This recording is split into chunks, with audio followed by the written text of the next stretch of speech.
Hey there everyone, it's GG Sober Sun, and it is a beautiful day out here. It's just breathtaking. Should have seen the corona. I mean, it's nice now, but the corona earlier when I was just driving out here, wish I could have stopped and taken a photo, but it is what it is. We are July the 7th. We had become hopelessly sick people, spiritually, emotionally, and physically. The power that controlled us was greater than ourselves. It was John Barleycorn. Many drinkers have said I hadn't gone that far. I hadn't lost my job on account of drink. I still had my family. I managed to keep out of jail. True, I took too much sometimes, and I guess I managed to make quite an ass of myself when I did, but I still thought I could control my drinking.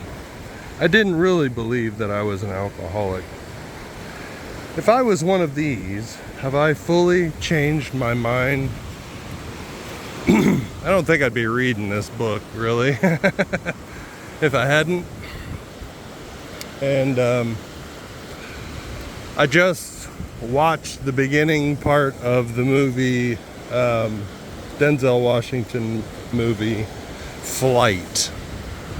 And the consequences of his characters drinking and partying and stuff like that, and his initial response to the incident was to pour out all his booze and everything else, and that was before he discovered that he was going to be or might be charged criminally for negligent homicide because they had his toxicology report. And so when he found that out and didn't feel like everything was going to go his way, he went and got drunk and he continued to drink and make poor decisions. Of course, that kind of goes hand in hand.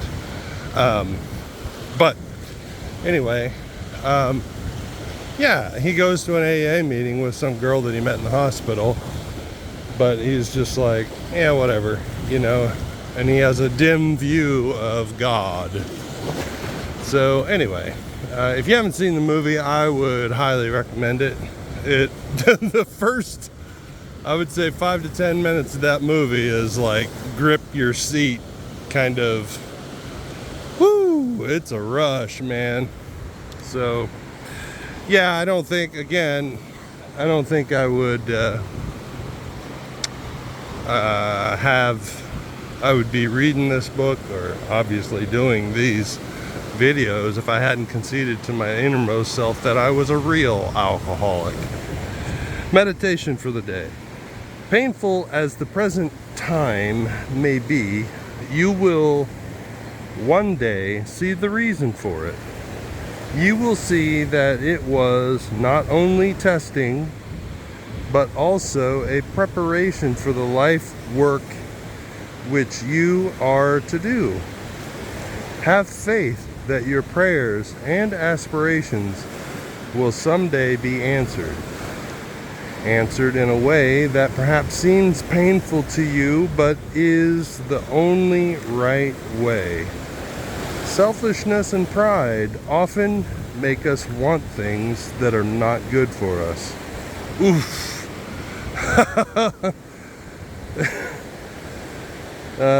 They need to be burned out of our natures. Ugh, that doesn't sound pleasant. We must be rid of the blocks which are holding us back before we can expect our prayers to be answered. I don't know about that.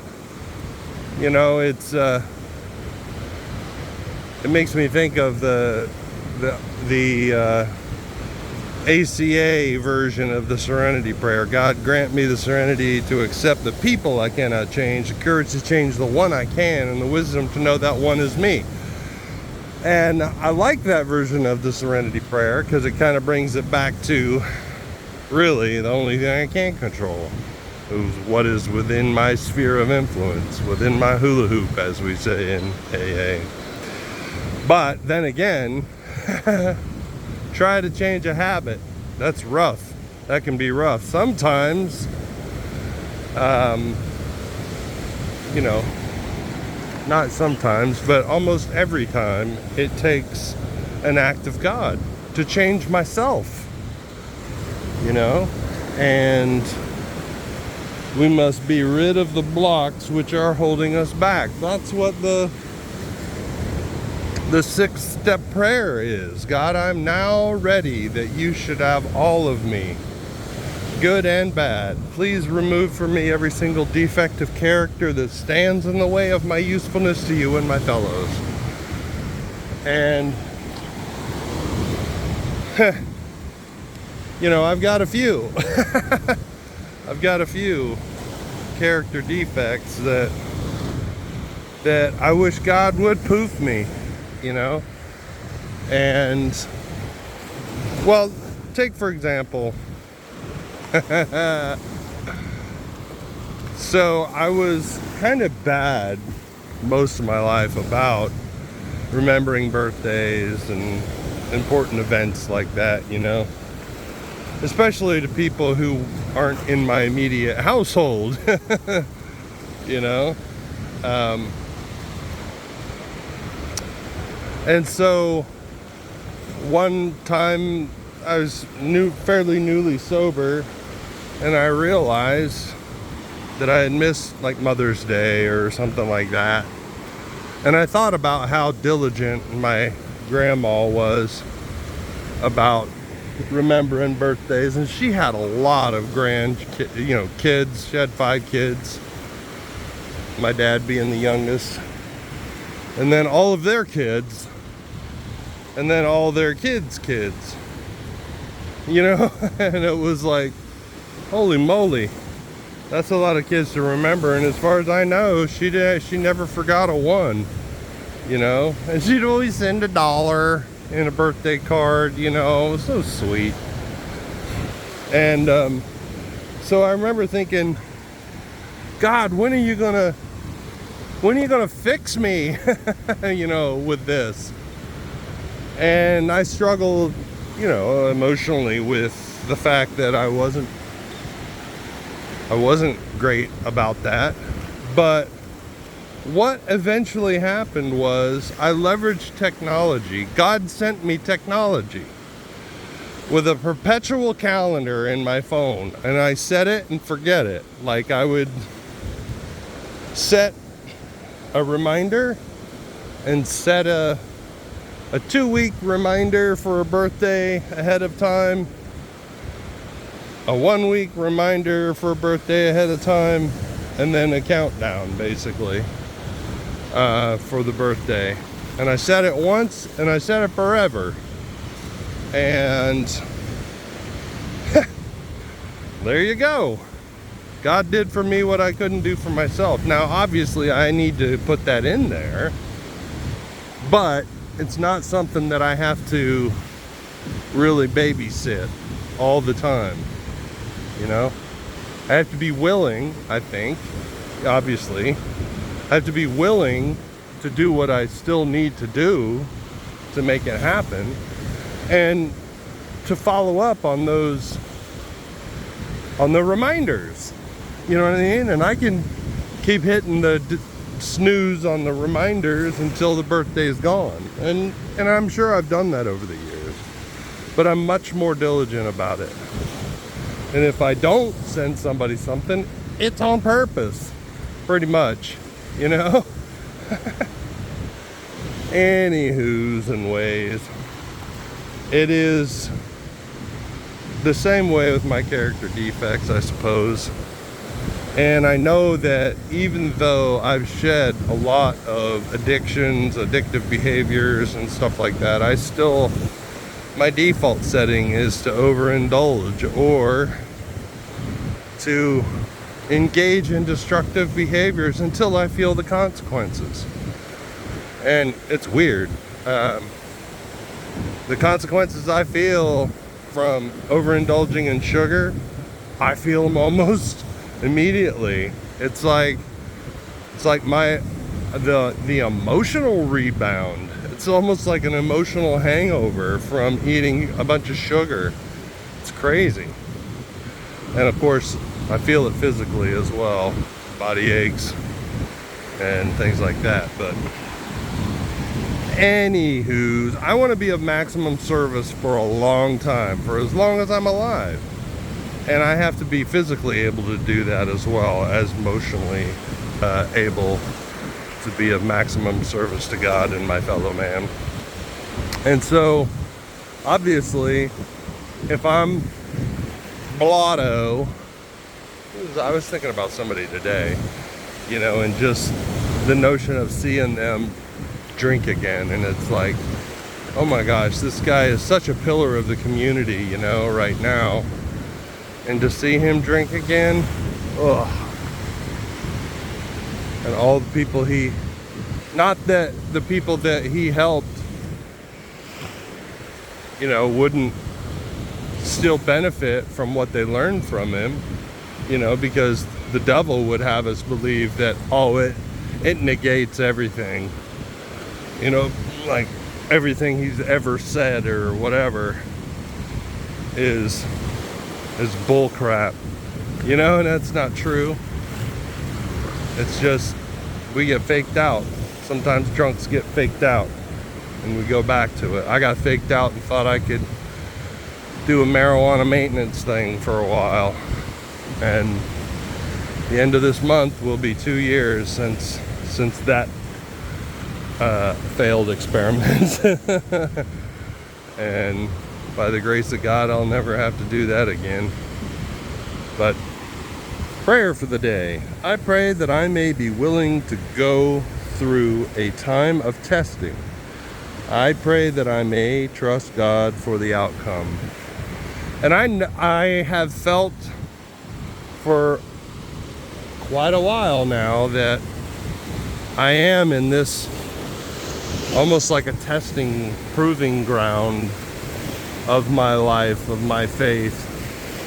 You know, it's if I trust God and do the next right thing, it's almost like something awesome is going to happen, you know. And I don't know if it means well, here I am focusing on avoiding an attempt to determine how God's going to answer my prayers. I had a guy come and speak at my church last Sunday, and I talked to him afterwards, and he had been a missionary in Sri Lanka, which is off the southern tip of India, in the Indian Ocean. And I told him that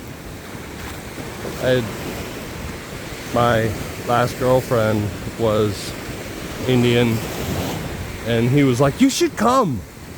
And I was just like, it was kind of bizarre that he would just ask straight like that, you know, "You should come go to India with me." I was like, ooh, all right then, you know, just kind of pokety poke, you know, because it was kind of like one of those chummy, in passing kind of things, the conversations that we were having, you know. And he had to go in for the last service.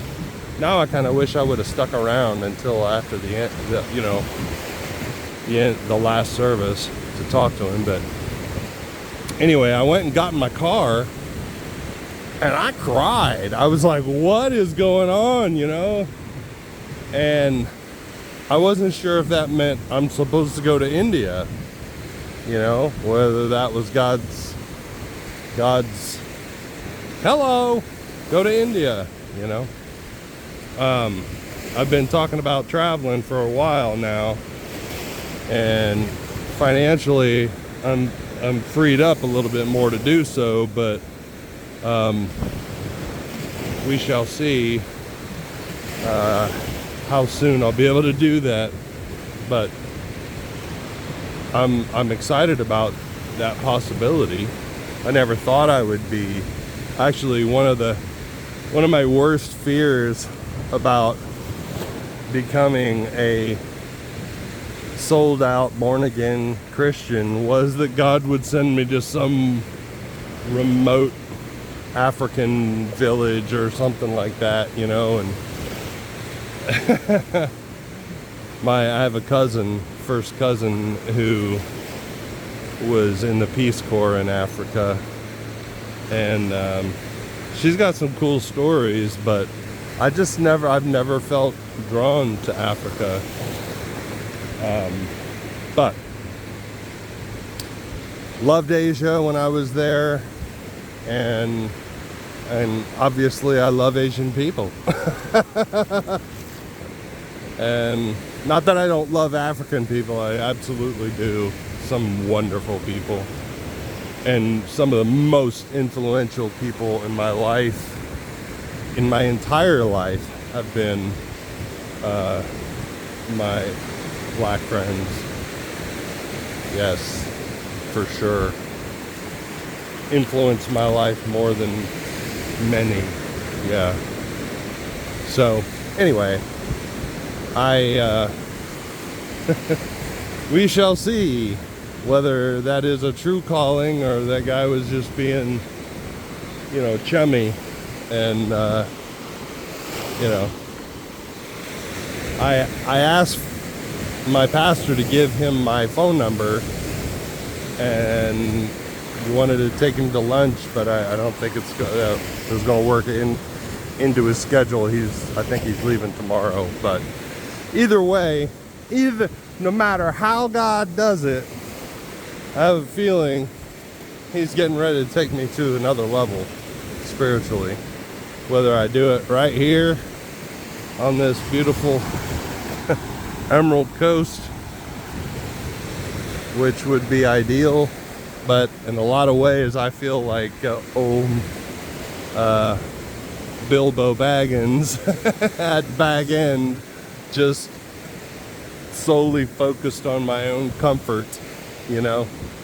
So I'm getting new floors put in my house, and that's sort of the first step to me getting the place squared away more so that I can go travel and then Airbnb my place out.